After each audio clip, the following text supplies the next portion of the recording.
Silicon Valley, अनकही कहानी Silicon Bank की। टेक्नोलॉजी सेक्टर का एक और चैलेंज है, जबकि उसका एक specialised bank Silicon Valley Bank एक बैंक रन के बाद कोलैप्स हो गया। ये टक्कर खाने वाला टेक सेक्टर पहली बार 2022 के आखिर और 2023 के शुरुआत में मैस लेऑफ्स के साथ हेडलाइंस बनी। ये कोलैप्स टेक इंडस्ट्री के लिए एक और सेटबैक है और ये 2008 में वॉशिंगटन म्यूचुअल के बाद का सबसे बड़ा बैंक फेलियर है। यूएस सरकार ने ग्राहक डिपॉजिट्स को सुरक्षित रखने के लिए कदम उठाया और HSBC ने सिलिकॉन वैली बैंक के यूके हिस्से को खरीदने की योजना बनाई है। सिलिकॉन वैली बैंक क्या है? SVB 1983 में एस्टेब्लिश्ड हुआ था और अपने कोलैप्स से पहले ये 16th सबसे बड़ा यूएस बैंक था। ये mainly venture capital backed startup companies, ज्यादातर टेक्नोलॉजी कंपनीज के लिए फाइनेंसिंग और बैंकिंग में स्पेशलाइज्ड था।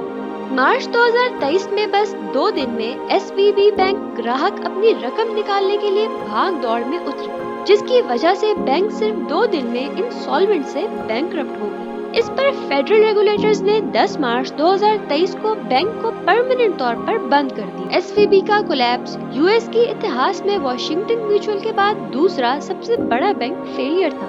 ये कोलैप्स हुआ कैसे? SVB के कोलैप्स के कई रीजंस थे, जैसे कि डाइवर्सिफिकेशन की कमी और एक क्लासिक बैंक रन, जिसमें कई कस्टमर्स अपनी रकम बैंक की सॉल्वेंसी के डर से एक साथ निकालने लगे। कई SVB के डिपॉजिटर्स स्टार्टअप कंपनीज थी, क्योंकि पेंडेमिक वैरायटी के दौरान टेक में तेजी से डेवलपमेंट थी। इसीलिए इन्वेस्टर्स ने फंड्स रिसीव करने वाले कई स्टार्टअप कंपनीज से बड़े अमाउंट्स में कैश SVB में डिपॉजिट की। जब फेडरल रिजर्व ने 2022 में इंटरेस्ट रेट्स को बढ़ाने का फैसला किया ताकि महंगाई से लड़ सके, तब SVB के बॉन्ड पोर्टफोलियो में कमी आई।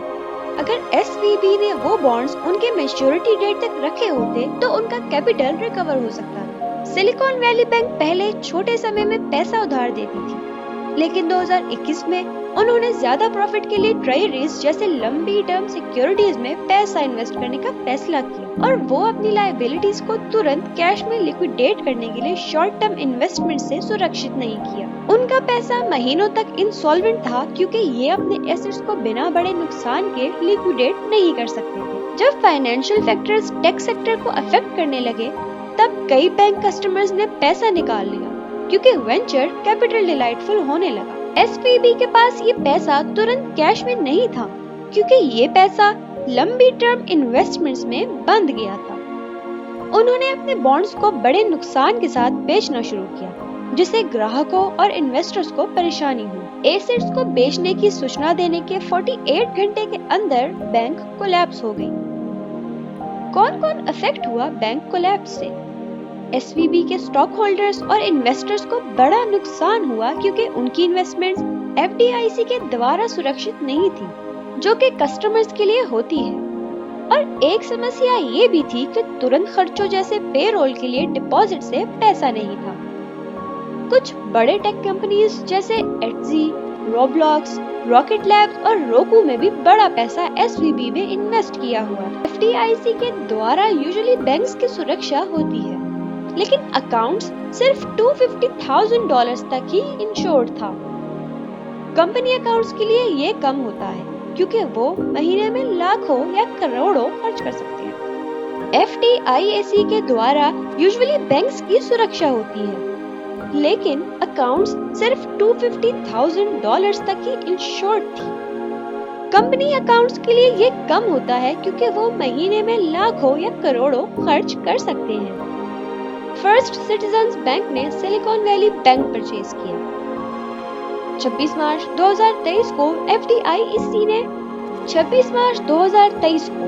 FDIC ने प्रेडिक्ट की कि first citizens bank Silicon Valley bank को खरीदेगी और उसकी मोस्टली डिपॉजिट्स और लोन्स को संभालेंगी। 10 मार्च तक सिलिकॉन वैली बैंक ने लगभग $167 बिलियन की कुल संपत्ति और $199 बिलियन के डिपॉजिट्स रिपोर्ट किए थे।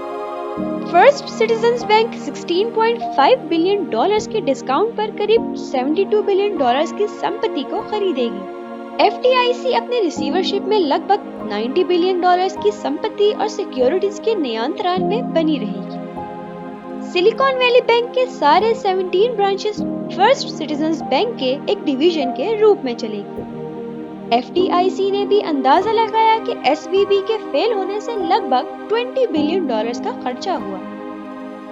इस कोलैप्स का असर आने वाले टाइम में छोटे बिजनेस यूनिट्स और फाइनेंशियल सेक्टर पर कैसे पड़ेगा?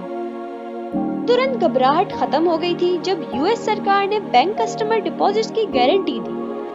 स्टॉक्स और फाइनेंशियल फ्यूचर्स को गारंटी के बाद 1% से 2% तक का डेवलपमेंट देखा गया। गारंटी से पहले SVB के कस्टमर्स को एम्प्लॉयज की सैलरी देने में चिंता थी, जिससे इकोनॉमी और भी बिगड़ जाती। बड़े सवाल ये हैं कि बढ़ते हुए इंटरेस्ट रेट्स और ये भी है कि क्या दूसरे बैंक्स भी गिरते हुए बॉन्ड प्राइसेस में इन्वेस्ट कर रहे हैं। फेडरल रिजर्व ने एक नया प्रोग्राम शुरू किया है जिसका नाम है बैंक टर्म फंडिंग प्रोग्राम, जो बैंक्स और क्रेडिट यूनियंस को US ट्रेजरी और मॉर्गेज बैक्ड सिक्योरिटीज में बांध पैसा मिलवाने के लिए लोन पार्डन करता है। ट्रेजरी और मॉर्गेज बैक्ड सिक्योरिटीज में बंद पैसा मिलवाने के लिए लोन प्रदान करता है, जिसे कस्टमर्स के डिमांड्स को पूरा किया जा सके।